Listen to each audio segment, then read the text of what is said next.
Hello, everybody, and welcome to the first official IntyCenter 1961.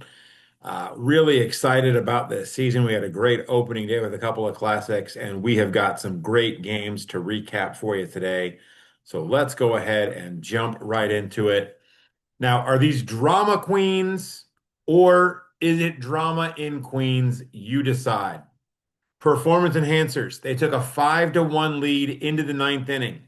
John Stewart leaves Jacob DeGraw in, and you can probably see where this is going. An RBI triple from Hall of Famer Rod Carew knocks DeGrom out of the game. A Joe Morgan run scoring reached on error, brought in another run, and a pinch hit two-run homer from Bubbles Hargrave ties it at 5. We go to the 10th, and Amazings would win this one, and let me tell you, absolutely glorious shit goblin fashion. Turkey Stearns reaches on an E4. He goes to second on a sac bunt. He goes to third on a soft single, and then they walk it off how? On a fielder's choice. Amazings wins that one 6-5 in 10 innings. Justin Verlander would toss a complete game for San Diego Surfers. He gives up only one run. That's a solo homer from Buster Posey, and he still takes the loss. And that's because Steven Strasburg and Sean Doolittle, they combined to shut out the Surfers, and the brand new ball players win that one 1-0. Now, after their game on May the 4th, or I'm sorry, April the 4th was postponed for rain in the third inning, the bandwagoners in Let's Play 2 they had to play 2 on the 5th. The bandwagoners easily dispatched the visitors 11-5 in that resumed game, but the two clubs decided they needed to fit even more baseball into that second game. Down 2, down to their final out, the bandwagoners get a game-tying two-run homer from Lou Gehrig in the bottom of the ninth. That makes it 4-4. We'd actually need 11 innings before we get our next run in this one. That one comes via a Mickey Mantle two-run walk-off homer. Tai Chung Intercontinental Baseball Stadium is rocking. The bandwagoners win it 6-4. They sweep Let's Play 2, and they open the season 3-0. Fernando Mania ran wild, just not wild enough. Fernando Valenzuela tossed 8 innings, giving up 2 runs on 2 hits. He struck out 4. But Addy Joss tossed 9 innings, gave up 2 runs on 7 hits. And that's the bottom line because Stone Cold said so. Dwayne Ward takes the loss for Reseda. He gives up an RBI triple with 2 outs in the ninth to Joe Medwick.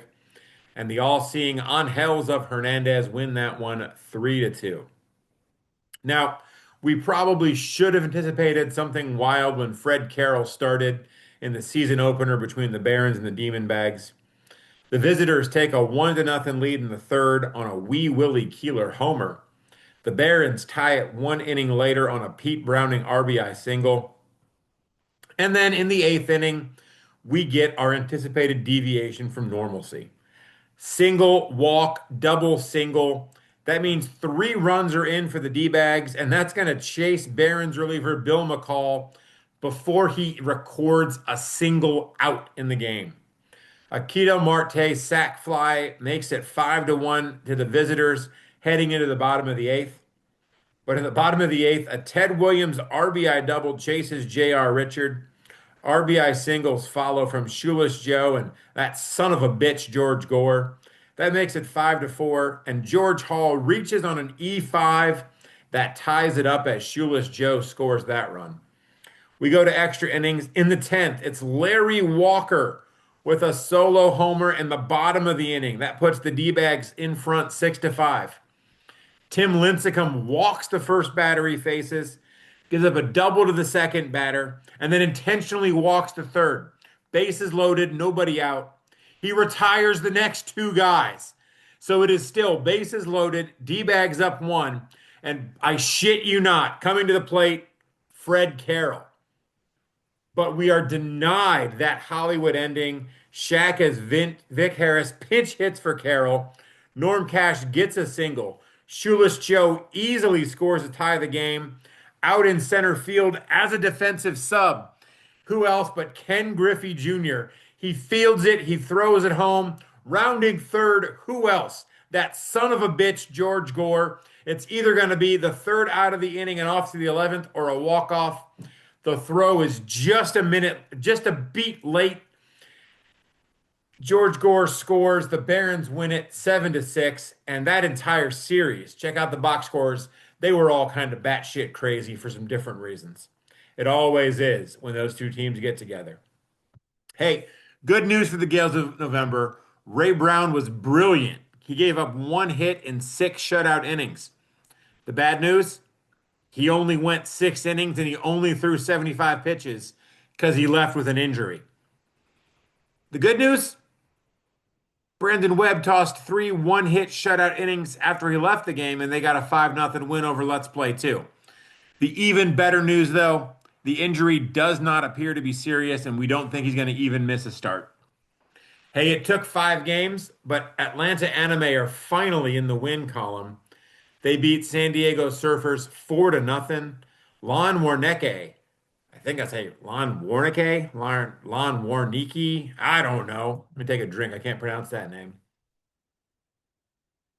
Big Lon tosses 8 2/3 solid innings. He gives up no runs on 7 hits, a 4-run third inning that's highlighted by a 2-run double from Joe Torre. That's the only blemish against Corey Kluber as he drops that decision. Babe Ruth and Charlie Gehringer, they hit back-to-back homers in the 8th inning as Albuquerque scored 4 times. That turns a 6-2 deficit into a tie ball game. But they can't even hold on to that for an entire half inning. The bottom half of that inning, Todd Helton homers, puts his team back on top. Zach Britton gets help from a double play in the 9th inning. The Enhancers nip the Angels 7-6. Last set of games, and we'll tell you this. Bob Feller versus Old Hoss and Roger Clemens versus Lefty Grove. Those both turned into the types of pitchers duels we were hoping for. The 2 games had a combined 2 half innings that were not goose eggs on the scoreboard. We'll start first with Feller out-dueling Hoss as his complete game shutout bests a 10 strikeout, 6-hit, 2-run showing from Radburn. A 2-run pinch hit double from Pete Rose in the 8th produces the only runs in that one.